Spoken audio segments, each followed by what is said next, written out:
Para mí el feminismo es... Para mí el feminismo Para mí el feminismo es... Para mí el feminismo es verme en las caras de mis compañeras. El feminismo para mí es igualdad, comprensión, libertad, amor, esperanza. Para mí el feminismo es despertar. Para mí el feminismo es aprender, replantearte y darte cuenta de un montón de cosas. Para mí el feminismo es lucha, liberación, en tribu. Para mí el feminismo es empatía. Cuestionar, romper con las normas, romper con los patrones de la hegemonía, los patrones del patriarcado. Y me parece que lo más importante es armar redes para que nos den herramientas y que son en definitiva las que nos ayudan a salir adelante con todo esto.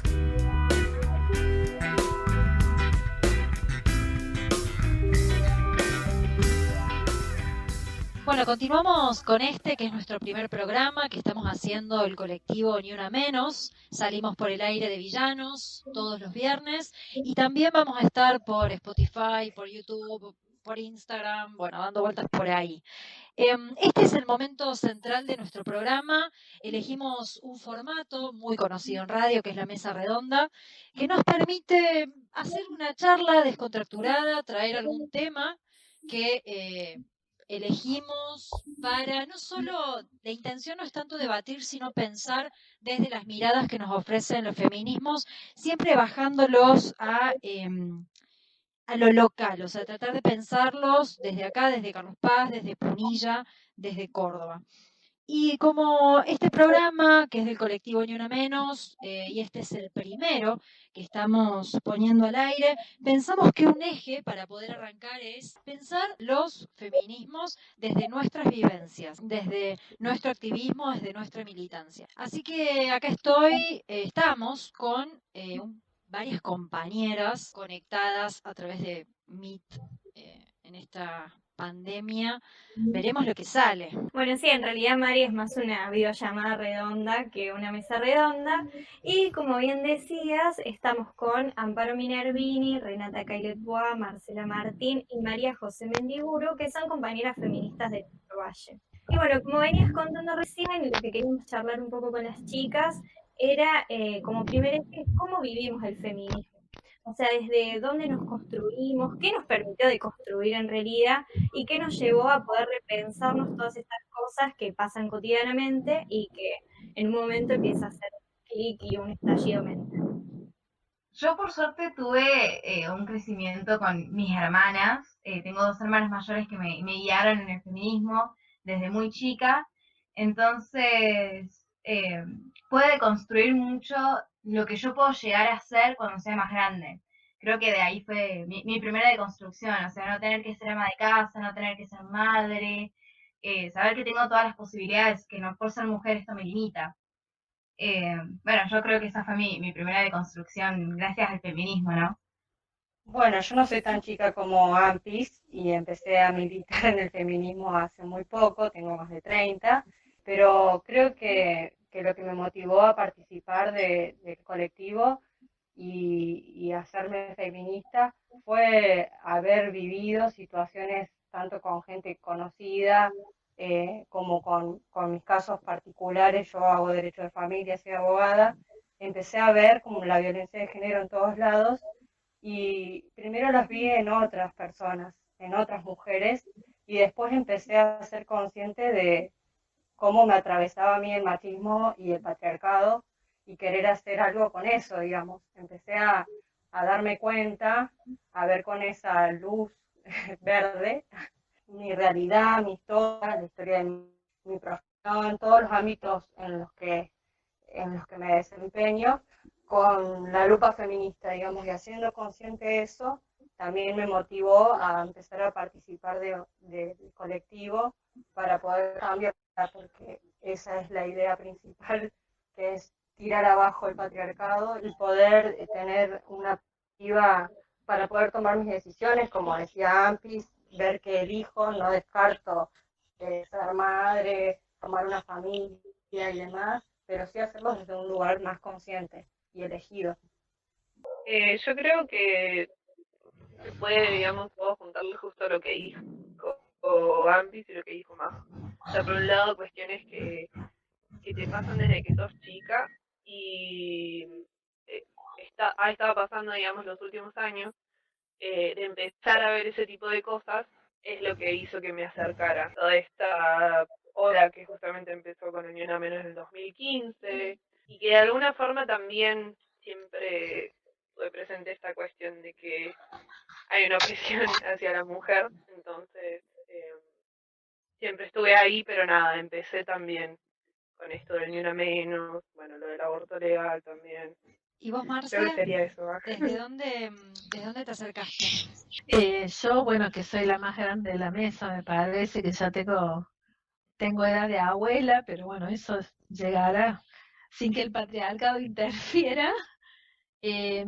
Bueno, yo soy trabajadora social en un hospital y realmente lo que a mí me movilizó, empezó a poner sobre la mesa qué era esto que nos estaba pasando a las mujeres, fue eh, el femicidio de Andrea Castana. En particular, yo estoy divorciada hace muchos años y mi crianza ha sido con mucha libertad en una familia de trabajadores, con una ama de casa haciendo todas las tareas ya asignadas por el patriarcado al hogareño.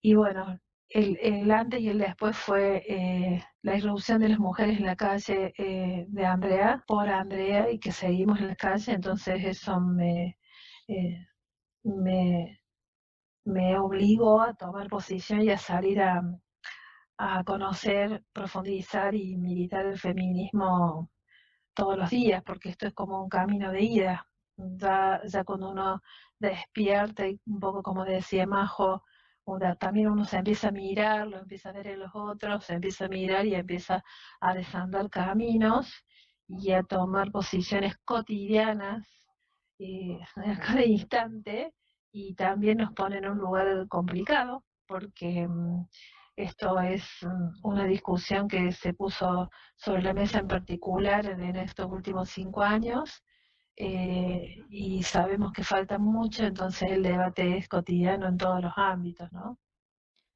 Claro, a mí me pasó que cuando me entré a cuestionar, cuando, digamos, los feminismos me dieron como estas lentes que me permitían a mí ver mi realidad y la realidad de muchas personas, sentí la necesidad de entrar en contacto con grupos, de entrar en contacto con pibas, para pensar. ¿A ustedes cómo les pasó? ¿Cómo ven esto cómo ven ustedes esta necesidad de organizarse? Bueno, yo creo, a mí, mi necesidad de organizarme empezó cuando yo siempre fui a ir a las marchas, porque sentía que mi cuerpo tenía que estar en la calle, lo que yo decía tenía que estar ahí. Sin embargo, ir a la marcha sola o poner con mis amigas no es lo mismo que estar organizada. Con el tiempo me fui dando cuenta que hace 1 año, 2 años había entrado al colectivo, fue cuando me di cuenta de que, bueno, sola yo no puedo cambiar nada. Necesito organizarme, necesito estar con personas que me ayuden a mi formación, y fue sobre todo por ese lado que yo empecé a organizarme. Sí, yo creo, siguiendo lo que dice Ampis, lo mismo, que una empieza sola, probablemente, y después te das cuenta que, como dice la frase, la unión hace la fuerza, te das cuenta que la organización es la clave, digamos, que no lo podés hacer sola, que no lo podés hacer separada, sino que en un buen grupo, ahí está la clave de esta cuestión de la organización. A mí lo organizativo me viene un poco en relación a la cuestión, uno cuando tiene un ejercicio gremial que no le es propio, porque es como una herencia de las luchas de nuestro país, aprende lo esencial, que es que nada estructural se modifica en soledad, ¿no? Nosotros hemos heredado de la dictadura el sálvese quien pueda, y realmente eso no sirvió. Y cuando en la reapertura democrática, que yo estaba entrando en la universidad, y con la reapertura de los centros de estudiantes, los gremios, bueno, ahí viví lo que es resolver colectivamente, organizadamente, con objetivos, para ir logrando conquistas. Sí, yo coincido mucho con lo que vienen diciendo las compañeras y creo que hacer algo estructural, el patriarcado, que viene de la mano del capitalismo, son inseparables. La única forma efectiva de poder cambiar algo de esta realidad y además de denunciarla, buscar cambios, es a partir de lo colectivo. No veo que haya una salida personal más allá de lo que cada uno pueda en su vida personal ir cambiando. Todo eso personal es político y la forma de abordarlo siempre es juntas. Entonces, de esa manera tenemos más fuerza para poder generar algo mejor de lo que tenemos. Es bastante malo en realidad.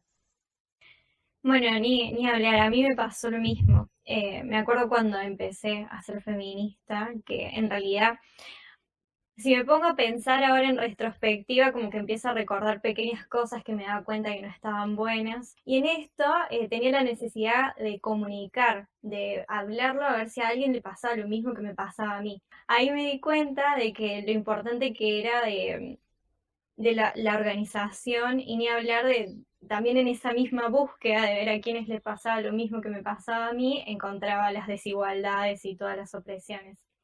Y volviendo a esto que Majo decía en un momento de que cada uno puede ir profesando, me gustaría que pensemos que existen distintas maneras de habitar los feminismos, por eso no hablamos de uno solo, el feminismo también tiene una historia bastante larga y la historia fue cambiando y el feminismo también y se fue amoldando a las diferentes situaciones que se fueron presentando. Y bueno, también en esta videollamada, en esta mesa, tenemos diferentes compañeras que expresan o habitan el feminismo desde otros sectores o desde otras posturas, que estaría bueno escucharlas. Sí, hay la historia del feminismo, del surgimiento en el mundo, nos ha puesto sobre distintas corrientes que, bueno, hay organizaciones que tomamos parte de esa historia, levantamos esas banderas, y desde Isadora nosotras venimos planteando claramente que el capitalismo utiliza el patriarcado para explotar en particular el cuerpo de la mujer, para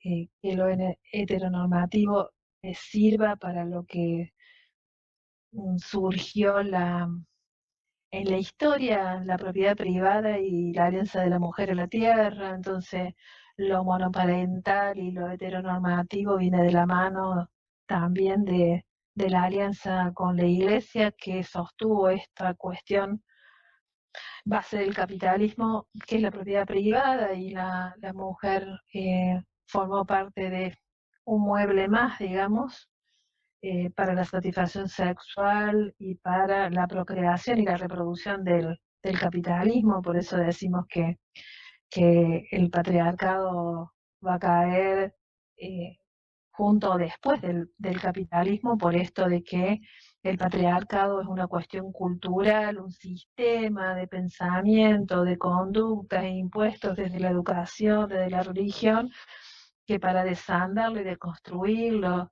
que es una palabra nueva en estos últimos años en la militancia de las mujeres, para deconstruirlo hay que hacer una acción consciente, cotidiana, de disputa por la adquisición de la igualdad de derechos. Nosotras reconocemos las diferencias que tenemos con los otros géneros y desde ahí la lucha es por la igualdad de derechos. La posibilidad de estar en el mundo sin ser acosada, violada, golpeada, asesinada, utilizada como un objeto para la trata sexual.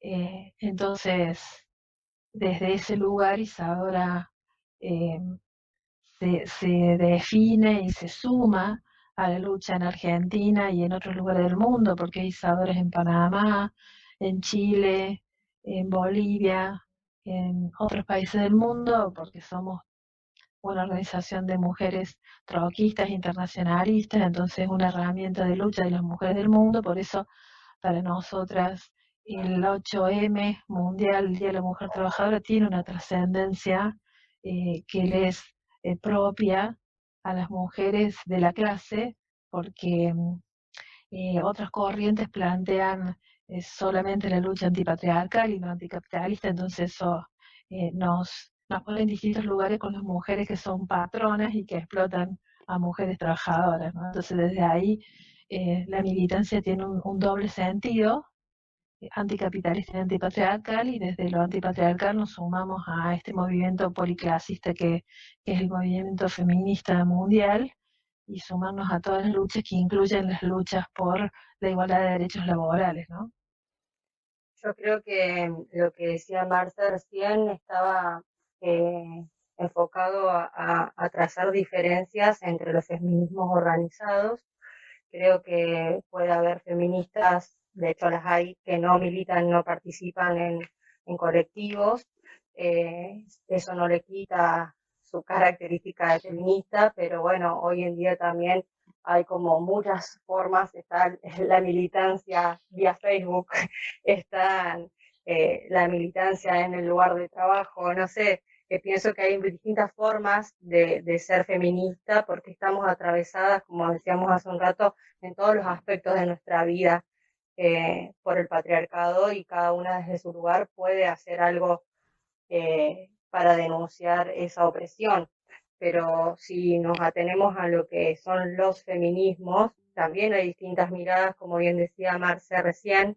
Algunas pueden ser un poco más ricas a mi entender, y yo comulgo con esa idea de poder militar considerando distintas variables o dimensiones de la desigualdad, porque la cuestión de clase influye mucho también en la opresión que se da, sobre todo hacia las mujeres. Por eso existen estudios acerca de la feminización de la pobreza, hay planteos del feminismo que denuncian cuando confluyen otras dimensiones de la opresión o de la desigualdad, claramente la respuesta política y la denuncia es otra, ¿no es cierto? Entonces, pienso que eso sería para mí las distintas formas de habitar el feminismo, unas más individuales si se quiere, y otras más desde el lado colectivo.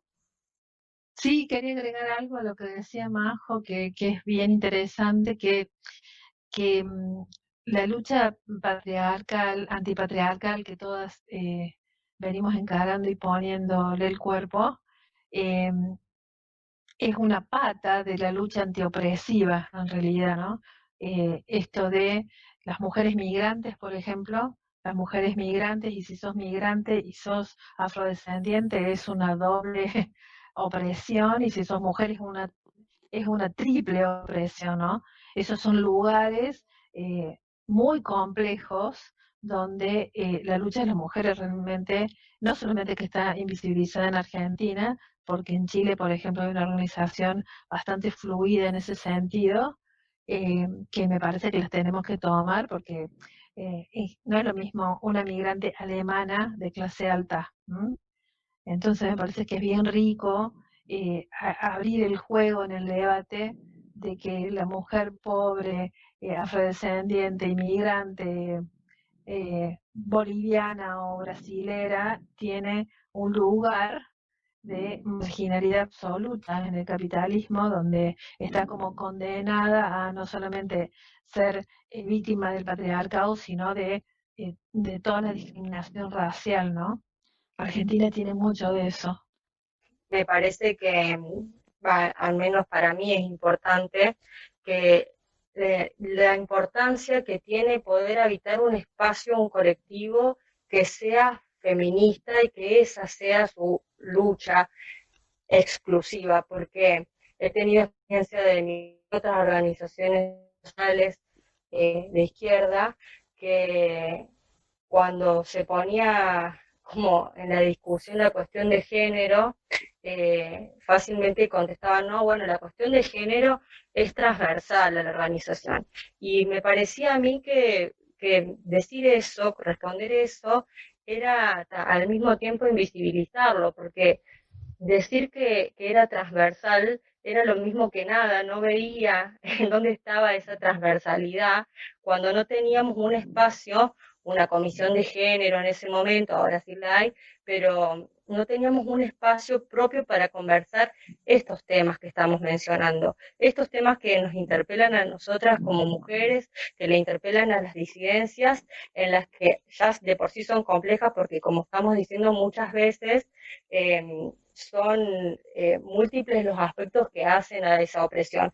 Entonces, a mí me parece importante pensar cuando hablamos de feminismos también por qué es importante habitar y construir un espacio feminista, más allá que uno pueda tener su militancia gremial, como contaba Marce, o su militancia partidaria, que seguramente la cuestión de género va a estar presente, porque está presente en todas las dimensiones de nuestra vida, pero es importante darle un lugar específico para luchar contra eso y para poder debatir y conversar y crecer y nutrirse en torno a este tema. Mientras estuvieron hablando fueron tirando como varios temitas que estaría bueno para este último eje que pensemos de cuáles son los debates que están teniendo los feminismos o el feminismo en Latinoamérica. Yo creo, no sé, pienso, digamos, al margen de toda la cuestión de la legalización del aborto y todo eso que fue como una súper repercusión no solo en Latinoamérica, sino en todo el mundo. Pienso ligado a lo que estuvieron hablando de las chicas sobre el capitalismo y qué sé yo, la cuestión de clase. Creo que en Latinoamérica y en cualquier región tercermundista, digamos, es algo que se ve mucho más, porque está la cuestión también colonial e imperialista. Entonces me parece que son debates que se dan mucho, o sea, como el capitalismo y el patriarcado justamente repercute en mujeres obreras, en mujeres pobres, cosas que yo por lo menos no veo que se discuten en otras partes del mundo. En otras partes del mundo, no sé, se hace una policía de Nike y se la aplaude cuando justamente en Latinoamérica o no sé, en Sri Lanka, las mujeres reciben, no sé, $1 a la semana estando 12 horas trabajando. Así que, no sé, me parece en ese sentido que por lo menos en Latinoamérica se habla mucho de la cuestión de clase y digamos, cómo repercute el patriarcado en las mujeres obreras. Yo creo que uno de los temas centrales que se está discutiendo en distintos países de Latinoamérica es el tema de iglesia y Estado, asuntos separados, porque creo que Europa ya lo tiene un poco más resuelto a esta cuestión y creo que acá todavía seguimos sufriendo, digamos, de los sectores más conservadores, sin irnos hasta el Opus Dei, pero el rol de la iglesia hoy todavía, si bien profesamos un Estado laico y demás, todavía creo que es un sector que tiene mucho poder. Y también me parece que por las particularidades de nuestro continente o subcontinente, hablando de América del Sur, tenemos un montón de realidades, además de la que mencionaba Reni recién, de la cuestión de la mujer obrera, que sin duda es un tema. Nosotros tenemos población negra, tenemos sectores indígenas, pueblos originarios. Sin duda que las problemáticas en todos esos sectores son distintas y sumamente complejas, y tal vez incluso nosotras que estamos militando el feminismo no tenemos conocimiento de lo que pasa en el Chaco con las mujeres, en Bolivia, cuáles son las situaciones de opresión que ellas viven, digamos. Entonces me parece que es sumamente complejo abordar el feminismo con estas otras características o con estas otras variables que veníamos mencionando. También creo que vivimos en un país particularmente muy racista y que la cuestión de, sin dudas, de clase impacta muy fuerte, aunque tal vez no estemos todo el tiempo denunciándolos, ¿no? El fascismo y el racismo son dos características de nuestra población que también le dan una complejidad a poder abordar nuestros temas como feministas. Sí, a mí digamos, habría una diferencia entre los desafíos que podemos pensar que tenemos y la realidad que tenemos, porque yo lo que estoy viendo en Latinoamérica es la profundización, sobre todo durante la pandemia, de todo tipo de violencia, los abusos sexuales que son 99% intrafamiliares, a la violencia doméstica. Con esto eh, que venimos charlando durante la pandemia de quedarnos encerradas y atrapadas con el violento, los sectores más bajos que han quedado sin trabajo por la precarización, como albañiles y todo lo que tenga que ver con trabajo precarizado, que se cortó porque había que encerrarse y cuidarse, entre comillas, terminó siendo una trampa para las mujeres. Con esto que decíamos que la estadística de los delitos bajaron, pero de los femicidios y las denuncias habían aumentado. Y yo acuerdo con Majo que en Europa tiene otras expresiones la violencia, pero yo recuerdo el movimiento norteamericano de Me Too, que sigue teniendo repercusiones en el mundo y en la faz eh, artística, que tuvo mucho peso en Argentina también, con el caso de Telma. Hoy veíamos un videíto de actrices cordobesas de teatro que piden que si ha habido situaciones de abuso en las clases se denuncien. Digo, me parece que empezar a decir la palabra y no nos callamos más, que me parece que es una consigna que está teniendo mucho peso, con no dejar que se invisibilice la situación de Cecilia Salúa, de Andrea, de Flavia Zaganías, hace que todas estas expresiones de violencia tengan mucho más peso, a mi entender, que esto que decía un poco Renata. Sí, lo que pasa en el mundo, la explotación es cada vez más de las mujeres.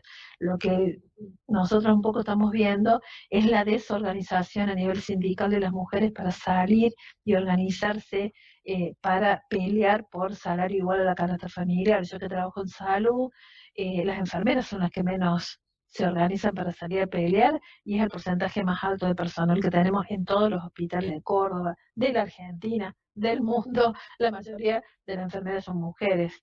Y en el gremio de educación, para contextualizarlo en Córdoba, está dirigido por hombres hace muchísimos años. Entonces, me parece que estamos mucho más atrás, las mujeres, en la defensa de los derechos, y eso me parece que es un anhelo más que una realidad. Me parece que la realidad está imponiendo el tema de la violencia, y más en pandemia, y yo creo que una de las cuestiones que refleja esta predominancia es que en Argentina se haya conseguido la figura de feminicidio en el Código Penal, ¿no?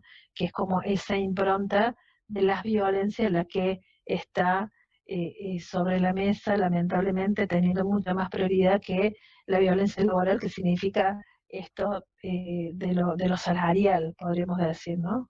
Entonces, por ahí una cosa es la perspectiva, que es ojalá que las mujeres salgamos a la calle por nuestro derecho en todos los lugares de trabajo, estemos organizados o no en gremios, y la realidad que todavía estamos un poco más atrás de la clase trabajadora. Y digo porque para el 8M hemos tenido muchas discusiones con los gremios que formalmente toman el tema del 8M, pero no paran el 8M, ¿no? Entonces todavía nos falta un tranco, me parece, bastante largo en relación a lo laboral en todo el mundo, y particularmente en Latinoamérica.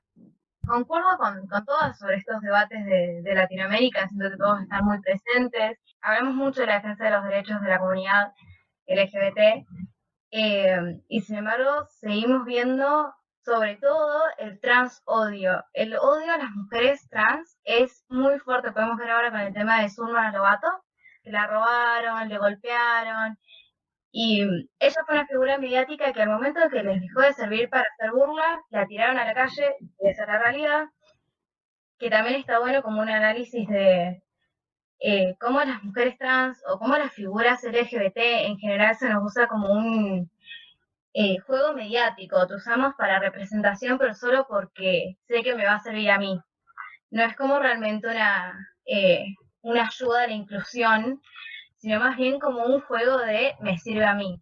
Pero, sin embargo, la representación no está ayudando al transodio que se ve en todos lados. Digo el transodio sobre todo porque es lo que más se ve, porque ya está muy naturalizado, entre comillas, las parejas gays, las parejas lesbianas, bisexuales. Sin embargo, la comunidad trans es la más vulnerada, sobre todo siento que en Latinoamérica es muy vulnerada. Totalmente.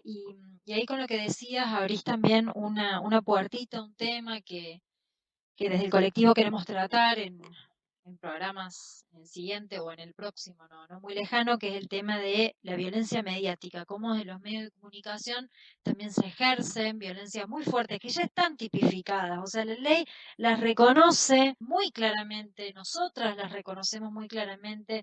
Lo bueno es que socialmente se están empezando a reconocer, ya no se dejan pasar, pero esas manifestaciones de violencia desde los medios también sostienen ciertos estereotipos que está bueno que se empiecen a quebrar y se empiecen a romper para dejar de encorsetar las diversas maneras de vivir.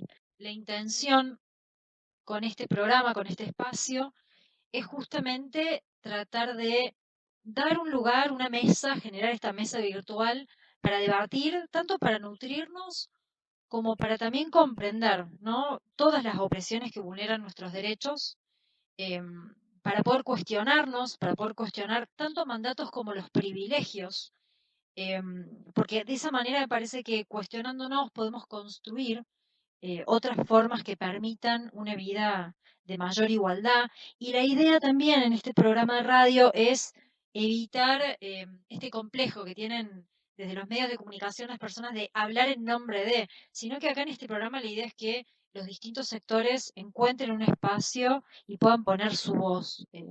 No queremos hablar por nadie, sino que el micrófono va a estar siempre abierto para que podamos pensar y construir desde los diferentes sectores. Así que les agradecemos la participación, en darse este rato para compartir a través de las redes y pensar juntas los feminismos. El feminismo es saber que alguien siempre te apoya. Para mí el feminismo es saber que hay alguien más como vos.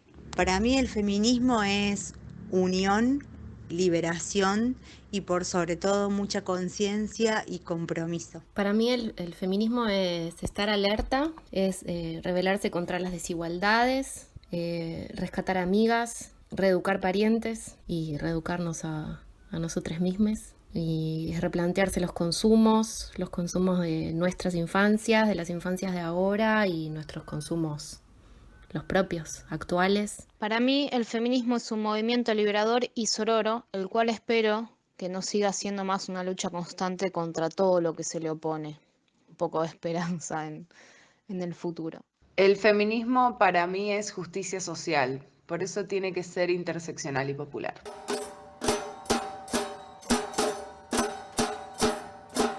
Para mí el feminismo es libertad.